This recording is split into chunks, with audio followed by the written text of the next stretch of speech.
कबूतर के जोड़े की कुर्बानी। एक शिकारी हमेशा जंगल आता था और पक्षियों का शिकार करता था। उन्हीं पक्षियों को बेचकर वो अपना गुजारा करता था। एक दिन वो हर रोज की तरह पक्षियों का शिकार करके घर वापस जा रहा था। अचानक बहुत तेज बारिश होने लगी। वो बारिश में भीगकर कांपने लगा। वो एक पेड़ के नीचे जाकर रुक गया। उस पेड़ पर एक कबूतर के जोड़े का घोंसला था। उस दिन कबूतर की पत्नी खाने की तलाश में घोंसले से बाहर गई थी। शाम होने के बाद भी वो वापस नहीं आई। उसकी पत्नी के वापस ना आने पर वो परेशान हो गया। वो उससे बहुत प्रेम करता था और सोचने लगा कि उसके पत्नी के बिना उसका जीवन बेकार है। उसकी पत्नी उसी पेड़ के नीचे शिकारी का शिकार बनके पिंजरे में कैद थी। उसने अपने पति को परेशान देखा और कहा, तुम्हें मेरे लिए परेशान देखकर मुझे बहुत संतुष्टि महसूस हो रही है। मैं यहाँ पर हूँ, लेकिन क्या कर सकते हैं, शायद हमारी किस्मत में यही था। इसीलिए मैं तुमसे दूर हूँ और इस शिकारी के पिंजरे में कैद हूँ। ये शिकारी हमारे जंगल में मेहमान है, इसका ख्याल रखना हमारा फर्ज है। फिर जब उसने शिकारी को देखा तो उसे पता चला कि वो सर्दी से कांप रहा है। वो शिकारी के पास आकर उससे कहने लगा, साहब, मेरी पत्नी बिल्कुल ठीक कहती है। आप आज हमारे मेहमान हो। आपको जो चाहिए मुझे बोलो। कबूतर की ये बात सुनकर शिकारी उसे गौर से देखने लगा और कहा, मैं इस सर्दी से कांप रहा हूँ, मुझे इस सर्दी से बचा लो। कबूतर ने उसकी बात सुनी और तुरंत कुछ सूखे तिनके जमा किए, उसमें आग लगा दी। उस आग से उसकी सर्दी तो कम हो गई, पर अब उसे भूख लगने लगी। उसे भूखा देखकर कबूतर ने कहा, साहब, मैं आपको भूखा देखकर बहुत परेशान हूँ, लेकिन क्या कर सकते हैं। आप एक काम करिए, मुझे ही अपना भोजन बना लीजिए। इतना कहकर वो आग में कूद गया। कबूतर के इस त्याग को देखकर शिकारी बहुत शर्मिंदा हो गया और सोचने लगा, इतने समय से वो मासूम पक्षियों की जान लेकर कितना बड़ा पाप कर रहा है। उसने तुरंत पिंजरे के सारे पक्षियों को आजाद कर दिया। आजाद होने के बाद कबूतर की पत्नी वहीं पिंजरे पर खड़ी रही और सोचने लगी कि उसके पति के बिना उसका जीवन भी बेकार है, और वो उसी आग में कूद गई। इस कबूतर की जोड़ी की कुर्बानी को देखकर वो शिकारी बहुत शर्मिंदा हो गया।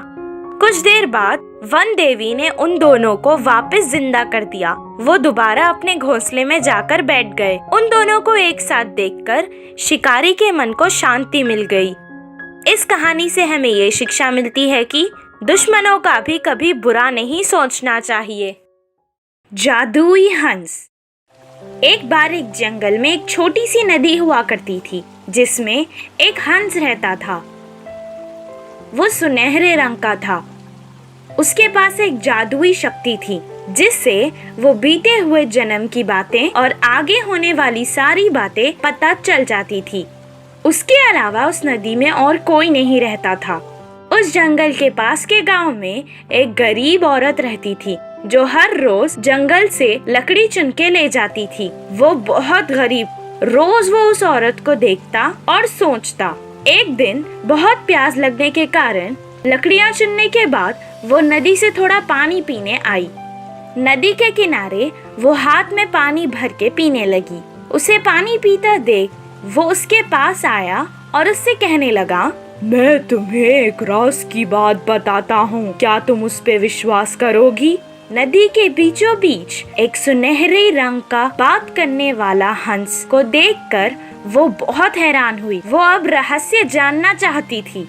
पिछले जन्म में मैं तुम्हारा पति था, इस जन्म में मुझे हंस का रूप भेजा है। उस औरत को विश्वास तो नहीं हो रहा था, लेकिन वो सोचने लगी कि उससे उसका कुछ तो फायदा होगा, और वो अपना सारा हाल उसे सुनाने लगी। उसके बीवी और बच्चों को ऐसी हालत में देखकर उसे बुरा लगा और उसने अपना एक सोने का पंख उसे दे दिया और कहा, तुम रोज यहाँ आना, मैं तुम्हें हर रोज एक सोने का पंख दूंगा, जिससे तुम्हारी सारी परेशानियां दूर हो जाएंगी। ये सुनकर वो बहुत खुश हुई और वहाँ रोज आने लगी। कुछ ही दिनों में वो बहुत अमीर हो गई। अब उसने एक अच्छा सा घर खरीद लिया था और उसमें अपने बच्चों के साथ खुशी खुशी रहने लगी थी। कुछ दिन बाद उसके मन में लालच जाग गया था और वो सोचने लगी कि हंस उसे एक दिन में सिर्फ एक ही पंख देता है और उसे एक साथ सारे पंख चाहिए थे। अगले दिन वो वहाँ गई और हंस से मीठी मीठी बातें करके उसके सारे पंख ले आई। पहले ही वो जादुई हंस था, इसीलिए जैसे ही उसके सारे पंख लेकर वो घर पहुंची, वो सारे राख बन गए और उसकी सारी जमा पूंजी गायब हो गई और वो फिर से गरीब हो गई। इस कहानी से हमें ये शिक्षा मिलती है कि लालच बहुत बुरी बला है। जादुई स्पर्श। एक गांव में राजा और कमला नाम के पति पत्नी रहा करते थे। उनकी एक बेटी थी जिसका नाम स्नेहा था। राजा को सोना बहुत अच्छा लगता था। वो अपनी बेटी को बहुत प्यार करता था। वो उसे प्यार से सोना बुलाता था। उसकी बेटी जिस भी चीज की जिद करती वो उसे वो दिला देता था। वो एक किसान था। उसके खेत में एक आम का झाड़ था। वो उस आम के पेड़ को भगवान की तरह पूजता था। वो पेड़ को रोज पानी दिया करता था। उस पेड़ पर एक देवी रहा करती थी। वो राजा से बहुत प्रसन्न थी, इसलिए वो उसके सामने प्रकट हुई। अचानक एक देवी को उसके सामने देखकर वो बहुत खुश हुआ। राजा, मैं तुम्हारी भक्ति और सेवा से बहुत खुश हुई। मैं तुम्हारी एक इच्छा पूरी कर सकती हूँ। बिना कुछ सोचे समझे अपनी इच्छा बताओ। मैं जिस भी चीज को हाथ लगाऊं वो सोने की बन जाए। मुझे ये वरदान दो माँ। बिना कुछ सोचे समझे राजा ने अपनी इच्छा कह दी। एक बार फिर से सोचकर वरदान मांगो। माँ, मुझे सोना बहुत पसंद है, इसलिए मैंने ये वरदान मांगा है। तब देवी ने कहा, ठीक है, तुम्हारी मर्जी। अब से तुम जिस भी चीज को छूओगे वो सोने में बदल जाएगी। वो अपनी शक्ति को आजमाना चाहता था, इसीलिए वो पेड़ से गिरे एक आम को छुआ और वो आम सोने में बदल गया और चमक रहा था। देवी का दिया हुआ वरदान काम कर रहा है। ये देखकर वो बहुत खुश हुआ। फिर एक बार वो अपनी शक्ति को आजमाना चाहता था, इसीलिए उसने आम के पेड़ को छुआ। वो भी सोने का बन गया। इस आम के पेड़ को यहीं पर छोड़ देता हूँ। अगर किसी भी गांव वाले को जरूरत होगी तो वो इस पेड़ से कुछ सोना ले जाकर अपनी जरूरत पूरी कर लेगा। इतना कहकर वो अपने घर वापस चला गया और अपनी पत्नी को सारा किस्सा सुना दिया।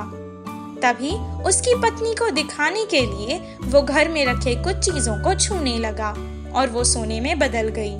कुछ देर के लिए उसकी पत्नी बहुत खुश हुई, लेकिन इसका परिणाम सोचकर वो दुखी हो गई।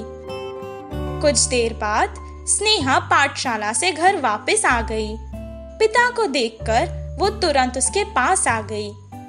पिताजी, पिताजी, और अपने पिता के पास खड़ी हो गई।